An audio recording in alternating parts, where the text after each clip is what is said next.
नमस्कार, मैं हूं सुनील और मोटिवेशन यात्रा में आपका स्वागत है। आज हम बात कर रहे हैं घमंड के लिए। जो घमंड हमें अपने आपस में जकड़ा रहता है, हमारा जो सोचने की विचारने की क्षमता है वो खत्म कर देता है। एक घमंड ही है जिसे लोग अपनाकर सब भूल जाते हैं। वो सोचते हैं कि सिर्फ एक हम ही है, हम ही बहुत अमीर है, हमारे पास ही सब कुछ है, हमारे पास ही सारी प्रॉपर्टी है, और सामने वाले को वो अपने आगे कुछ समझते नहीं है। अपना घमंड में इतना चकनाचूर हो जाते हैं कि उन्हें सब आदमी दो कौड़ी के लगते हैं। कुछ ऐसे व्यक्ति होते हैं घमंडी, जिन्हें सिर्फ अपने घमंड के अलावा, अपने आप के अलावा कि एक मैं हूं, मैं सिर्फ मैं, उसके अलावा कुछ दिखाई देता ही नहीं है। इसी घमंड के चक्कर में रावण की भी मृत्यु हुई। रावण ने भी यही सोचा था कि सिर्फ मैं हूं, मेरे से बलवान, मेरे से महाशाली, मेरे से महाशक्तिशाली कोई भी नहीं है इस दुनिया में। उसने अपने घमंड के आगे कुछ भी नहीं सोचा, कुछ भी नहीं समझा और सीता माता का हरण कर लिया। वो दुनिया को परेशान करता रहता था धरती पर। अपने आप को ये दिखाता था कि मैं ही एक राजा हूं, मैं ही बलशाली हूं, मेरे आगे कोई भी देवता, कोई कुछ भी नहीं है, सिर्फ मैं हूं और सिर्फ मैं। और यही मैं उसे ले डूबा जो राम जी के हाथों उसका संहार हुआ। एक इंसान में जो मैं आती है वो बहुत ही खतरनाक होती है, क्योंकि ये मैं उसको एक गलत दिशा में ले जाती है। वो कहते हैं ना, विनाश काले विपरीत बुद्धि। ये कहावत सही है। जब आदमी में घमंड आता है, आदमी में मैं आती है, तब वो विनाश की ओर खुद पे खुद चला जाता है। एक छोटी सी कहानी इस मैं के ऊपर, आप लोगों को पसंद जरूर आएगी। एक बार एक गांव में एक साधु रहते थे। वो बहुत बड़े विद्वान थे। वो ये सोचते थे कि सिर्फ मेरे अलावा यहाँ पर किसी को इतनी विद्या नहीं है, इतना किसी को ज्ञान नहीं है। वो अपने आप में ही एक मैं के रूप में रहते थे कि मुझ में ही सबसे ज्यादा ज्ञान है, मुझसे ज्यादा ज्ञानी यहाँ पर इस गांव में, आसपास के गांव में कोई भी नहीं है। एक बार वो साधु बाबा गांव की तरफ निकले घूमने के लिए। घूमते घूमते उन्हें प्यास लगी आई। जब उनको प्यास लगी तो वो घाट पर गए। घाट पर उन्होंने देखा कि एक वृद्धा औरत पानी भर रही है। उन्होंने उनके पास गए और बोला कि अम्मा, मुझे बहुत प्यास लगी है, पानी पिला दो। अम्मा बोली कि आप हो कौन, मैंने आपको पहले कभी देखा नहीं है।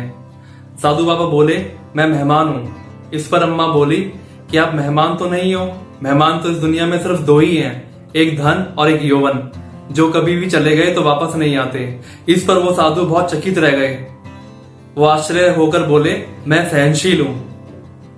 इस पर अम्मा बोली कि आप सहनशील भी नहीं हो, क्योंकि सहनशील तो सिर्फ दो ही हैं, एक धरती, क्योंकि धरती का लोग चीर हरण करते हैं, उसमें बीज डालते हैं, फिर भी धरती माता अनाज भंडार देती है, सबको अनाज देती है। और दूसरा पेड़, जिसको लोग पत्थर मारते हैं फिर भी वो मीठे फल देते हैं, तो आप सहनशील भी नहीं हो। इस जवाब पर साधु महाराज बिल्कुल नाराज हो गए। वो बोले कि माता, मैं हटी हूं। तो इस पर अम्मा बोली कि आप हटी भी नहीं हो, हटी तो सिर्फ हमारे नाखून और हमारे बाल हैं, जो बार बार काटने पर भी उगाते हैं। इस जवाब पर भी साधु महाराज झल्ला पड़े। वो बिल्कुल क्रोध में आ गए और वो बोले कि माता, मैं मूर्ख हूं, मुझे माफ कर दो। इस पर अम्मा बोली कि आप मूर्ख भी नहीं हो, मूर्ख भी दो ही लोग हैं, एक वो राजा जो बिना किसी योग्यता के सब पर शासन करता है, और एक उसका वो दरबारी पंडित जो सिर्फ राजा को खुश करने के लिए गलत को भी सही सिद्ध करने में लगा रहता है। इसके बाद वो साधु महाराज उस माता के पैरों में गिर गया और बोला, माता, मुझे माफ कर दो, मुझे पानी पिला दो। जब उसने सर ऊपर उठाया तो वो माता सरस्वती थी, और सरस्वती माता ने बोला कि आपको इसका घमंड हो गया था कि मैं बहुत विद्वान हूं, इसलिए मुझे आना पड़ा, इसलिए आपको सबक सिखाना था।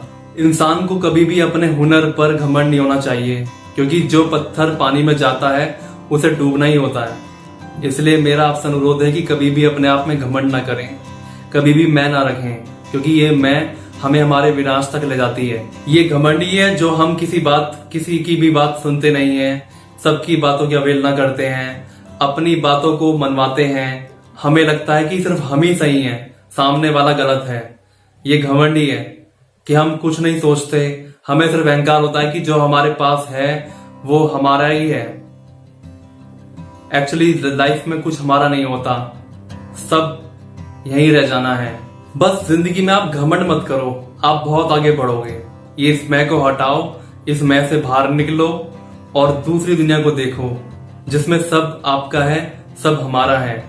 अगर सिर्फ घमंड में आप रहोगे कि मैं हूं मैं हूं मैं हूं, तो इस मैं से कुछ नहीं निकलने वाला।